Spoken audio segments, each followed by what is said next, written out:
এই ঘোষণাপত্রে শহীদের সংখ্যার ব্যাপারে প্রায় 1000 শব্দবহ ব্যবহার করা হয়েছে, অথচ জাতিসংঘের রিপোর্টে 1400 জন মানুষ এই অভ্যুত্থানের সময় শহীদ হয়েছে। গণঅভ্যুত্থানের 1 বছর পূর্তিতে বহু আকাঙ্ক্ষিত জুলাই ঘোষণাপত্র পাস করা হয়েছে। আমরা সরকারের এই উদ্যোগকে সাধুবাদ জানাই। একই সাথে জুলাই ঘোষণাপত্র তার বিতর্কিত বিষয়গুলো নিয়ে আমরা দীর্ঘ সময় পর্যালোচনা করেছি এবং কিছু বিষয় তার জুলাই ঘোষণাপত্রের মধ্যে উল্লেখ থাকতো, তাহলে এই ঘোষণাপত্র আরো পরিপূর্ণ হতে বলে আমাদের মনে হয়। সে বিষয়গুলোকে আমরা আপনাদের কাছে উপস্থাপন করব। আমরা গত বছর ছাত্র আন্দোলনের উদ্যোগে জাতীয় শহীদ মিনারে একত্রিত হয়েছিলাম এবং সেখানে জুলাই ঘোষণাপত্রের বিষয়ে ছাত্র জনতার পক্ষ থেকে দাবি জানানো হয়েছিল। সরকার সময় চেয়েছিলেন, একটা দীর্ঘ সময় উদ্বেলিত হওয়ার পরেও দীর্ঘদিন আমাদের অপেক্ষা করতে হয়েছে। সে অপেক্ষার অবশেষে অবসান ঘটেছে গতকাল। আমরা জুলাইয়ের যে ঘোষণাপত্র পেয়েছি তাতে জুলাইয়ের সকল শহীদদের জাতীয় বীর হিসেবে স্বীকৃতি প্রদান করা হয়েছে। জুলাইয়ের সকল আন্দোলনকারী শহীদ পরিবার, আহত সকলকে আইনি সুরক্ষা দেওয়ার কথা প্রতিশ্রুতি ব্যক্ত করা হয়েছে। এই ঘোষণাপত্রের মধ্য দিয়ে রাজনৈতিক দলগুলোর তরফে আবারও প্রতিশ্রুতি ব্যক্ত করা হয়েছে যে বাংলাদেশ একটি বৈষম্যহীন, দুর্নীতিমুক্ত, ফ্যাসিবাদ মুক্ত একটি রাষ্ট্র কাঠামো আমরা পাব। এবং একই সাথে এই ঘোষণাপত্রের আরো পরিপূর্ণতার জন্য আমরা দীর্ঘ সময় ধরে সরকারের কাছে দাবিগুলো জানিয়ে এসেছিলাম। তার কিছু বিষয় এখানে অনুপস্থিত থেকে গেছে। আমরা যদি একেবারে শুরুর সময় খেয়াল করি, উপনিবেশ বিরোধী লড়াইয়ের কথা বলা হয়েছে, কিন্তু এই ভূখণ্ডের মানুষের উপনিবেশ বিরোধী লড়াইয়ের অন্যতম রেফারেন্স পয়েন্ট 47কে এখানে উল্লেখ করা হয়নি। আমরা মনে করি যে বাংলাদেশের এই ভূখণ্ডের এবং সার্বভৌম রাষ্ট্র পাওয়ার পেছনে 47, 71 এবং 24-এর যে আন্দোলন, তার সকল কিছুর একটি সম্মিলন এই ঘোষণাপত্রকে আরো সমৃদ্ধ করতে পারবে। এই ঘোষণাপত্রে শহীদের সংখ্যার ব্যাপারে প্রায় 1000 শব্দবহ ব্যবহার করা হয়েছে, অথচ জাতিসংঘের রিপোর্টে 1400 জন মানুষ এই অভ্যুত্থানের সময় শহীদ হয়েছে। এই পরিসংখ্যান আমাদের সকলের জানা।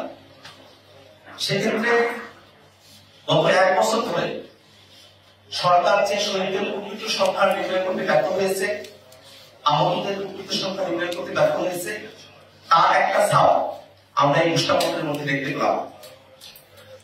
এই ঘোষণাপত্রে গত 16 বছর ধরে বাংলাদেশের মানুষেরা যে আন্দোলন সংগ্রামগুলোতে অবতীর্ণ হয়েছে, বিশেষত আমাদের 16 বছরের এই জার্নিতে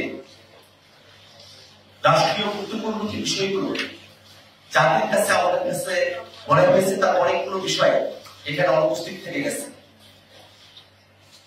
পিলখানা হত্যাকাণ্ড, শাপলা গণহত্যা, জুডিশিয়াল কিলিং, ভ্যাট বিরোধী আন্দোলন, 2018 সালে কোটা সংস্কার আন্দোলন এবং নিরাপদ সড়ক আন্দোলন, আওয়ামী লীগের হত্যার বিরুদ্ধে আগ্রাসন বিরোধী আন্দোলন, মোদী বিরোধী আন্দোলনের কথা এই ঘোষণাপত্রে উল্লেখ থাকলে ঘোষণাপত্র পরিপূর্ণ হতে পারত।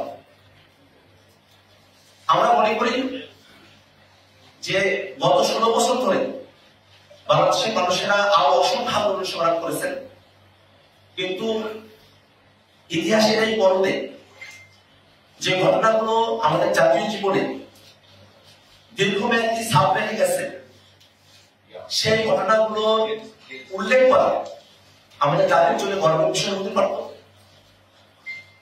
একই সাথে আমরা ঘোষণাপত্রের মধ্য দিয়ে আমাদের সংগ্রামগুলো আরো ঐতিহাসিক স্বীকৃতি সুনির্দিষ্টভাবে অর্জন করতে সক্ষম হতাম।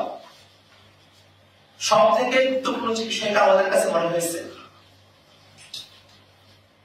এই ঘোষণাপত্রের 25 এবং 27 নম্বর পয়েন্টে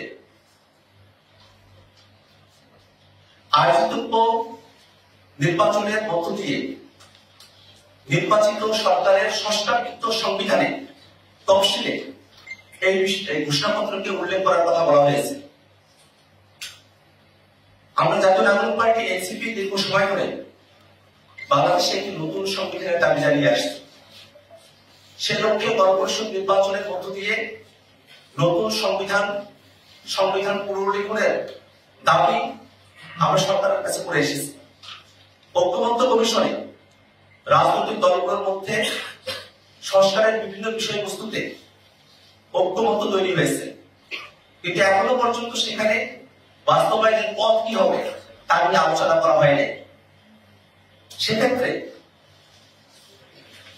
যখন এই ঘোষণাপত্রকে পরবর্তী সংস্কারকৃত সংবিধানের উপর ছেড়ে দেওয়া হয়, স্বভাবতই আমরা যে নতুন সংবিধানের দাবি জানিয়েছি, গণপরিষদের কথা বলেছি, সংবিধানে অন্তর্ভুক্তির কথা বলেছি, সেই প্রক্রিয়াকে পাশ কাটিয়ে যাওয়া হয়।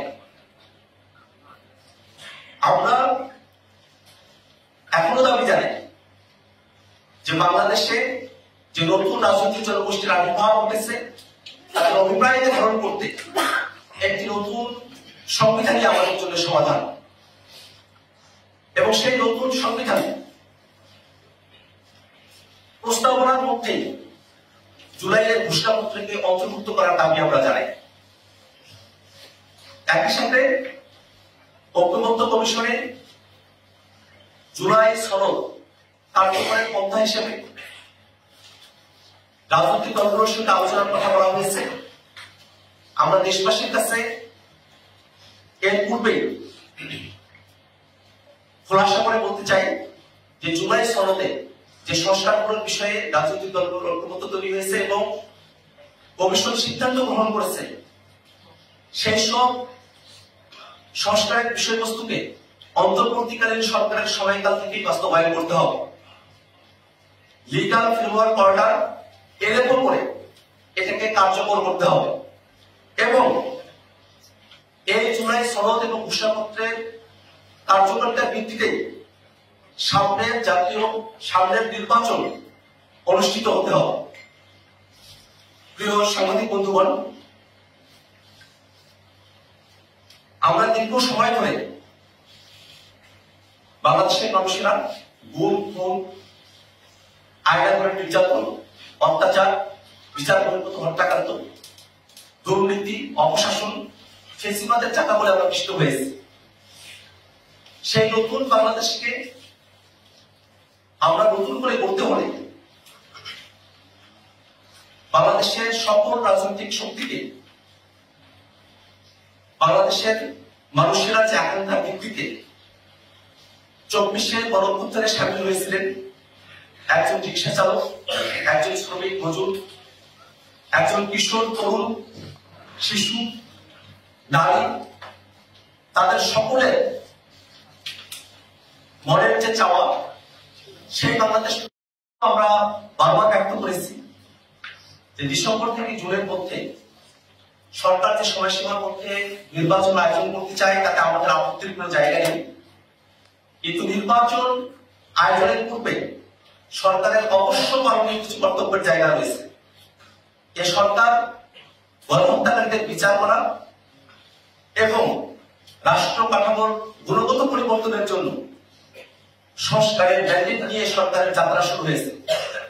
অতএব নির্বাচনের পূর্বে বিস্তারকে দৃশ্যমান করা এবং সংস্কারকে বাস্তবায়ন করা এ সরকারের অবশ্য কর্তব্য।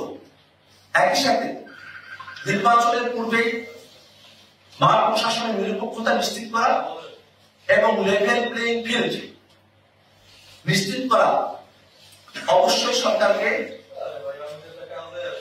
আমাদের কাছে প্রতিশ্রুতি ব্যক্ত করতে হবে, এবং নির্বাচনের পূর্বে সংস্কার বিচারকে দৃশ্যমান করা, মান কমিশনের নিরপেক্ষতা নিশ্চিত করা, লেভেল প্লেইং ফিল্ড নিশ্চিত করার নিশ্চয়তা আমাদেরকে দিতে হবে। সাংবাদিক বন্ধুগণ, আমরা এই জুলাই ঘোষণাপত্রে যে প্রতিশ্রুতিগুলো ব্যক্ত করেছি সেগুলো যেন বাংলাদেশ অবশ্যই বাস্তবায়িত হয়, সেই সম্ভব যেন বাংলাদেশের সকল রাজনৈতিক দল এবং বাংলাদেশের সকল মানুষের পক্ষ থেকে বারংবার উপকৃত হতে থাকে। 24শে জুলাই অভ্যুত্থান বাংলাদেশে যে নতুন দিগন্তের সূচনা করেছে, সেটা যেন যুগ যুগান্তরে আমাদের ভবিষ্যৎ প্রজন্মকে অনুপ্রাণিত করতে পারে, এই আশাবাদ আমরা ব্যক্ত করছি। ধন্যবাদ সকলকে। Jan Pulse, your voice, our pulse.